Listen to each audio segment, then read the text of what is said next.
Good morning, students. Myself Swapnil Bol from Shakti Vidya Niketan Malda. During the last lecture of General Science, we have discussed about different adaptations in plants. Okay, in that we consider the adaptations in aquatic plants. After that, we consider the adaptations in desert plants. Then adaptations in the plants of snowy region and adaptations in grassland plants. Adaptations in plants of the forest region. Okay.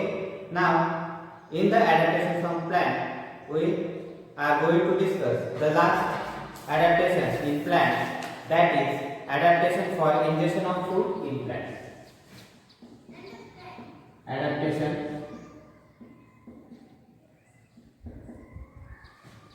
Adaptation for ingestion of food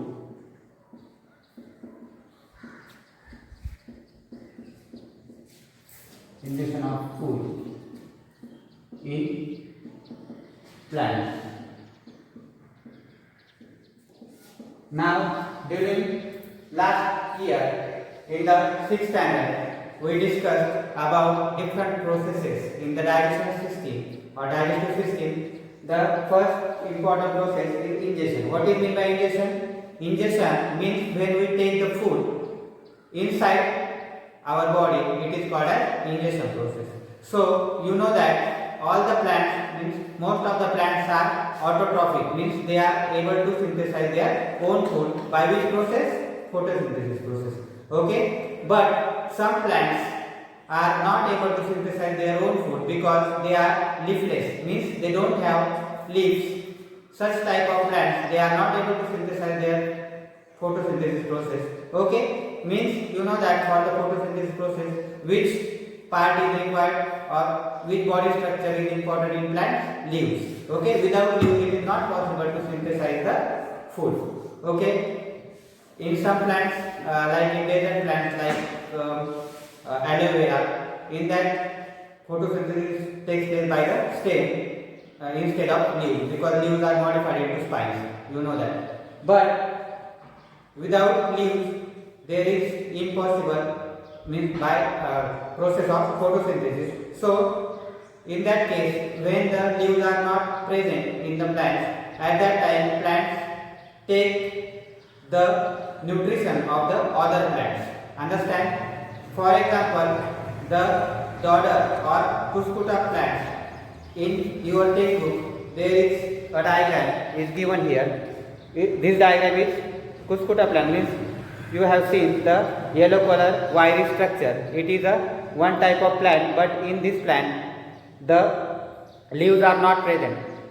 In this picture the leaves are seen, but the leaves are of different plant. This is the leaves of different plants. Now that plant is called host. Now first you understand what is meant by parasite and what is meant by host. Okay, it is most important. Now cuscuta plant, which is given the example in the book, cuscuta or dodder. So it is called as parasitic plant. Understand? Parasitic plant.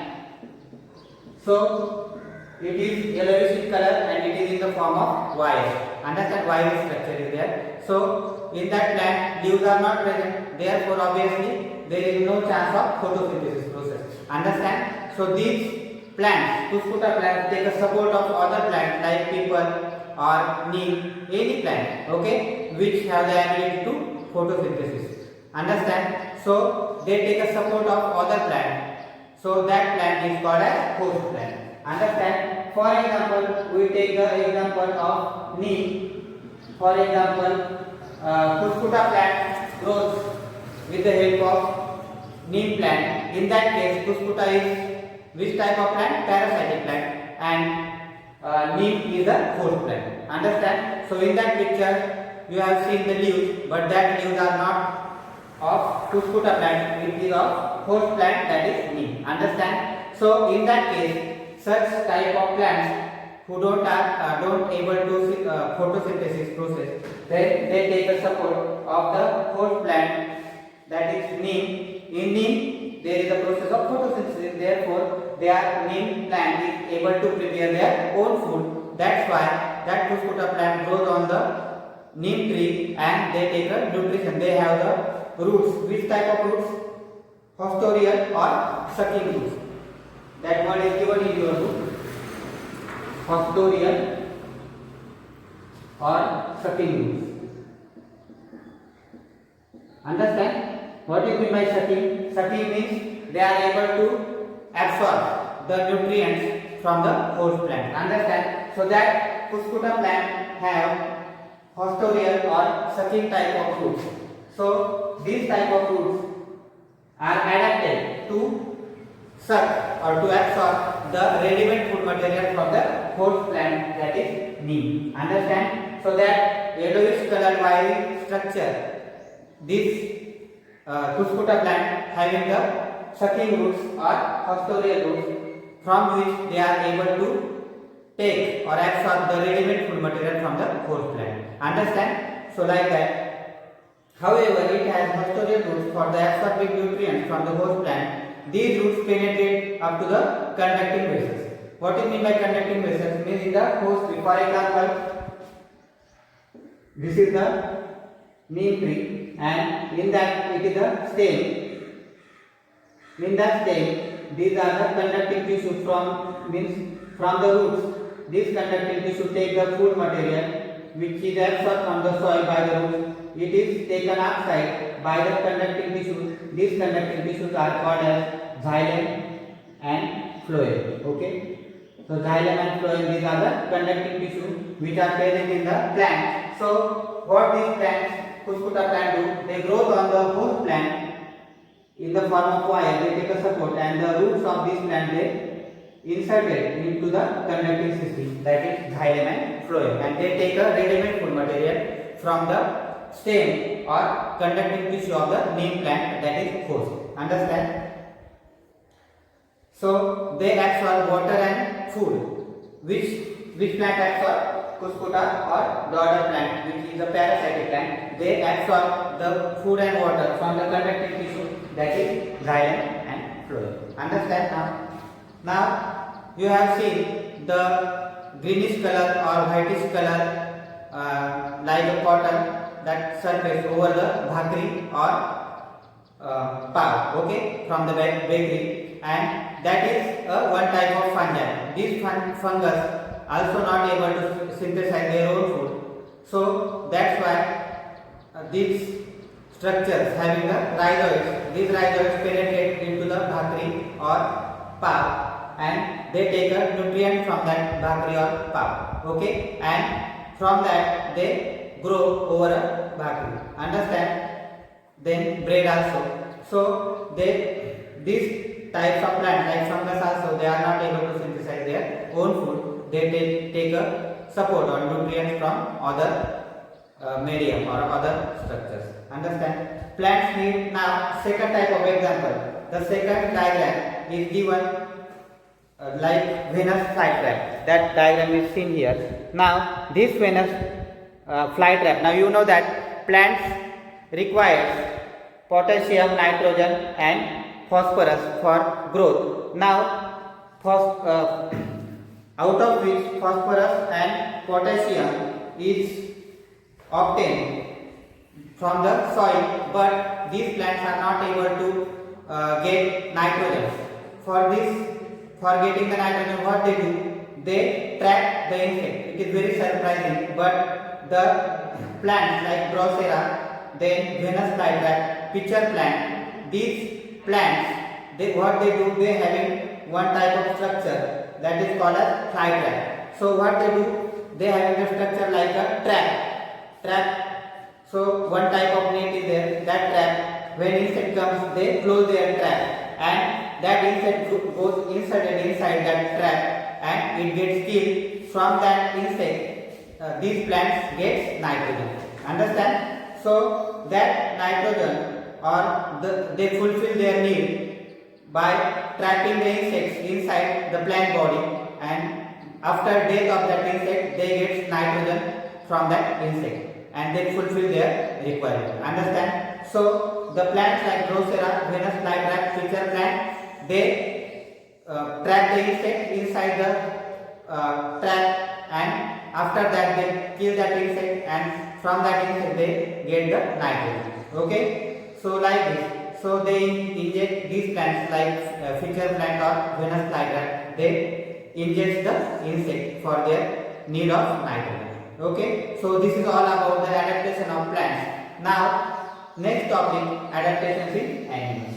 So this is all about the adaptations of plants. Means our chapter name is living word adaptations and classification. In that adaptation we are going, we discussed about the adaptations in plants. Now we are going to discuss the adaptations in animals. Okay, so next point, adaptations in animals. Adaptations in animals. Okay, so now there is one activity in your book. Make a list of animals in your surrounding. Compare the diversity of animals listed by your friends. Now what you have to do? Make a list of animals in your surrounding. Means your nearby area. Which animals you have seen? Pig is there. Then dog, cat. Okay. So spider. So many animals are there. You make a list. Then lizard also. So you make a list the animals those have seen in the surrounding. Okay. And you compare the diversity. Now important diversity. During previous standard we get the information of diversity. What is mean by diversity? Means there are different kinds of animals are present in the nearby or particular area. Is called diversity in animals. For example, in nearby area you have seen different animals like cat, dog, pig or lizard, then squirrel, then spider, okay, scorpion. So many animals are seen in our nearby area. So all animals are different kinds of animals. So these all animals togetherly known as diversity. Animal diversity. Understand? Now you remember this word. Diversity of animals listed by your friends. And discuss the habitat. Now what there are, you compare these animals with respect to which points? Habitat. Okay. Habitats. Then food habits. Food habits. Then body structures. Body structures. Then